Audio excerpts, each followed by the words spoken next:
Hello friends, welcome to अक्ष online classes. General science का हमारे पास नेक्स्ट क्वेश्चन है। Question number 1 is red planet. Red planet किसको कहा जाता है? रेड प्लैनेट आपका कहा जाता है किसको? मार्स को। मंगल ग्रह को हम क्या कहते हैं? लाल ग्रह भी कहते हैं, रेड प्लैनेट भी कहते हैं मार्स को।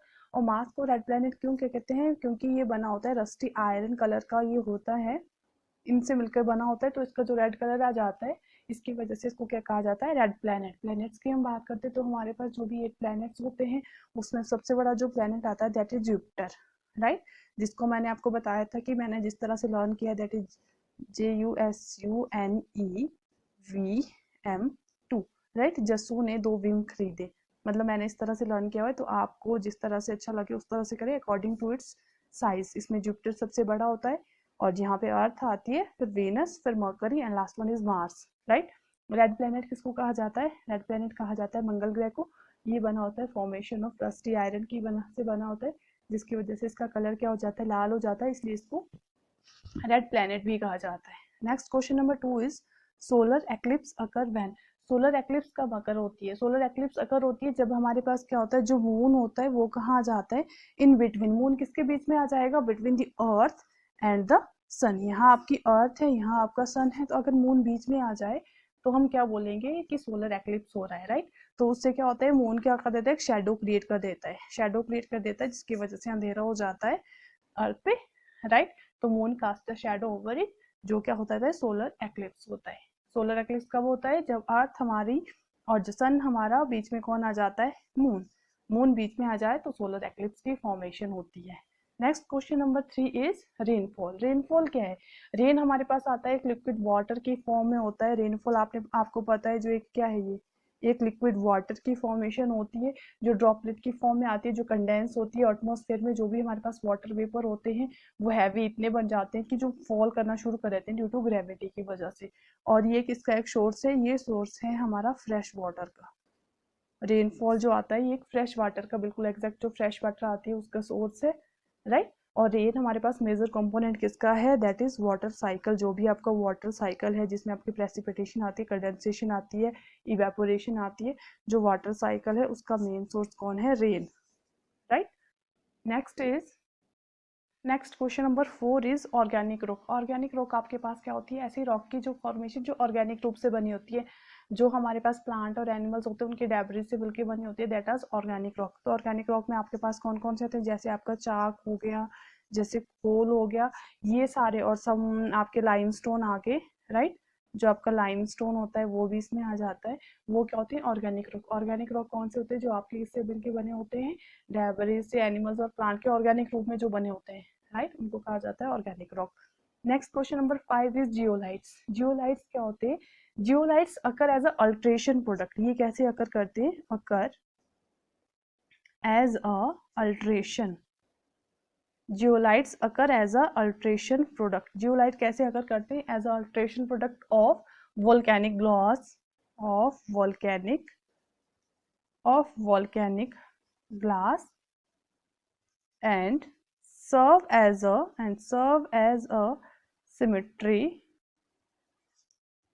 राइट। हमें क्या होता है, जो जियोलाइट्स आते हैं एक अल्ट्रेशन प्रोडक्ट होता है। किसका अल्ट्रेशन प्रोडक्ट होता है? जो वोल्केनिक ग्लास होते हैं और उनमें, और एक सिमेट्री हमें जो ये देते हैं मटेरियल की, वो देते हैं ऑफ स्टैटिस्टिकल डाटा। मतलब ये स्टैटिस्टिक्स में हमारे जो आते हैं स्टैटिस्टिकल डाटा की जो हम बात कर रहे हैं।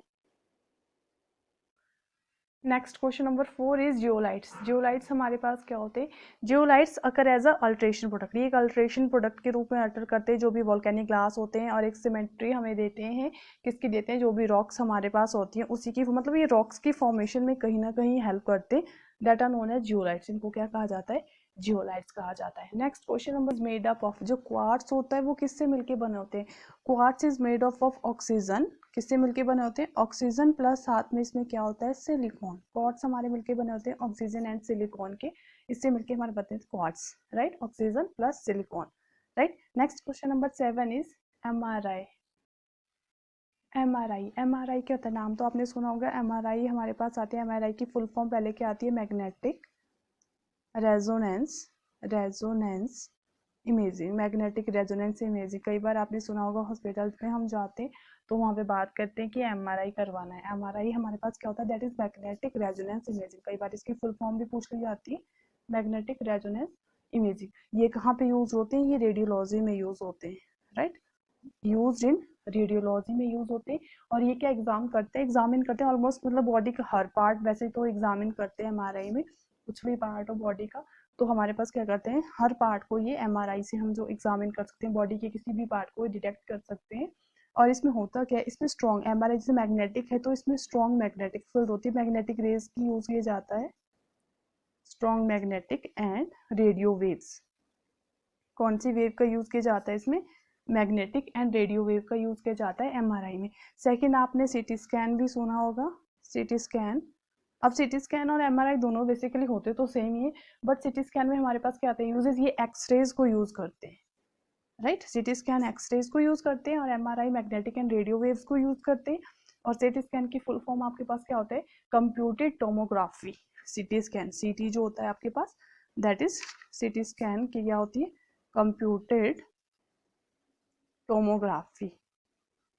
सीटी स्कैन की फुल फॉर्म होती है कंप्यूटेड टोमोग्राफी एंड एमआरआई की फुल फॉर्म आती है that is magnetic resonance imaging. Clear है। Next question number 8 is PM. What is PM, PM आपके पास क्या होता है, that is full form of PM is pulse amplitude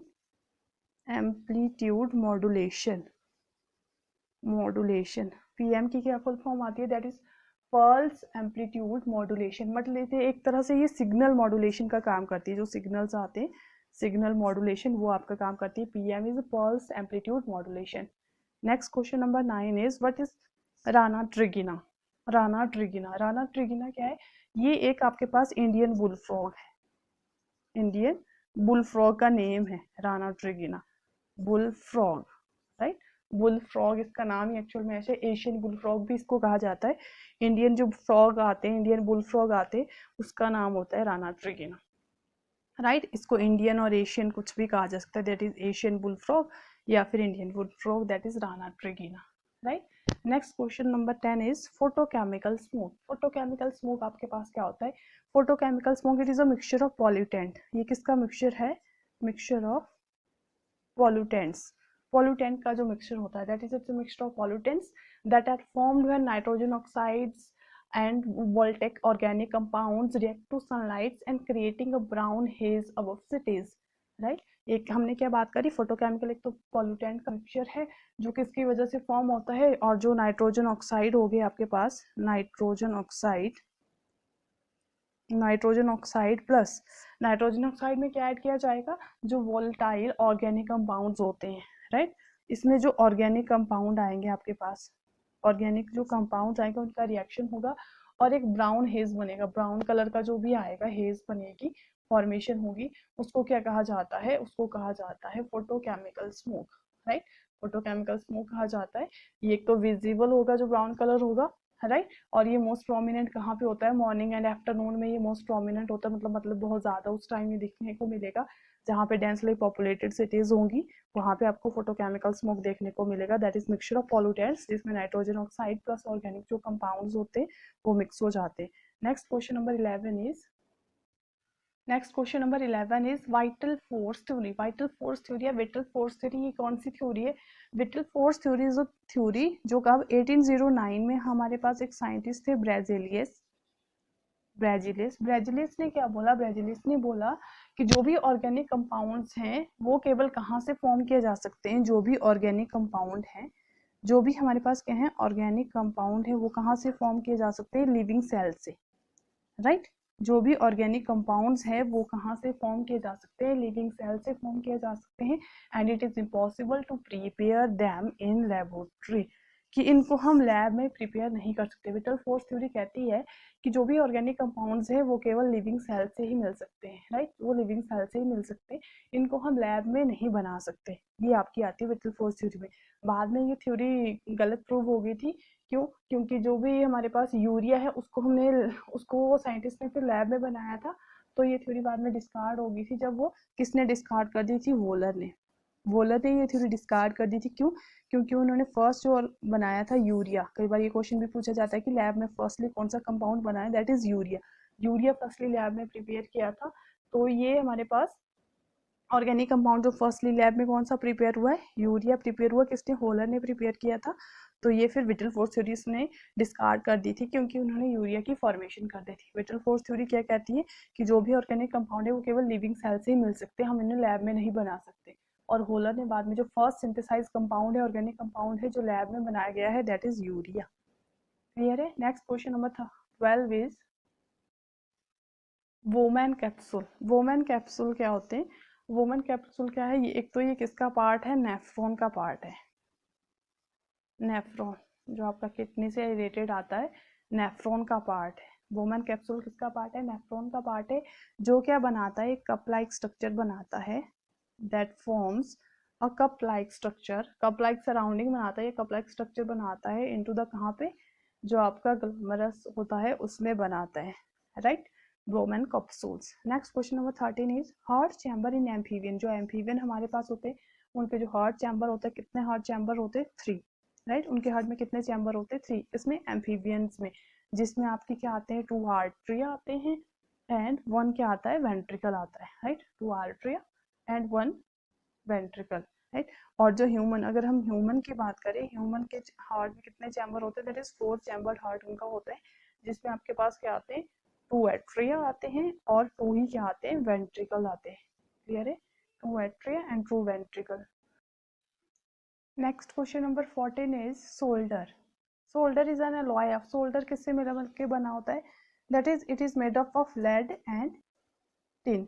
lead का सिंबल आपके पास आता है पीबी एंड टिन का सिंबल क्या है आपके पास? That is SN. कई बार सिंबल्स पूछ ले जाते हैं, lead symbol PB and tin is SN. और सोल्डर किसके मिलके बना होता है? सोल्डर मिलके बना होता है lead plus T, right? Question number 15 is chemical formula of urea. Urea का केमिकल फॉर्मूला क्या होता है आपके पास? That is CH4N2O। Chemical formula of urea is CH4N2O, जिसको क्या कहते हैं हम? जिसको कार्बाइड भी कहते हैं, कार्बाइड, राइट? जिसको कार्बाइड भी कहते हैं, CRBA होना था। कार्बामाइड जो एमाइड वाले उससे बनके बना होता है। Chemical formula of urea is CH4N2O, that is carbamide, right? Next question number 16 is what is Perkin disease. Perkin disease क्या होता है आपके पास? दैट इज ये क्या है आपके पास? एक डिसऑर्डर आता है, एक डिजीज आता है जो किसको अफेक्ट करता है? That is central nervous system. Central nervous system, ये क्या है? एक डिजीज है जो किसको अफेक्ट करता है? सेंट्रल नर्वस सिस्टम को। That affects movement of an included tumour. जो भी आपके ट्यूमर्स आते हैं वो इसमें आते हैं, राइट? तो ये किसको अफेक्ट करता है? सेंट्रल नर्वस सिस्टम को। Next question number 17 is pheromones. Pheromones क्या होते हैं आपके पास?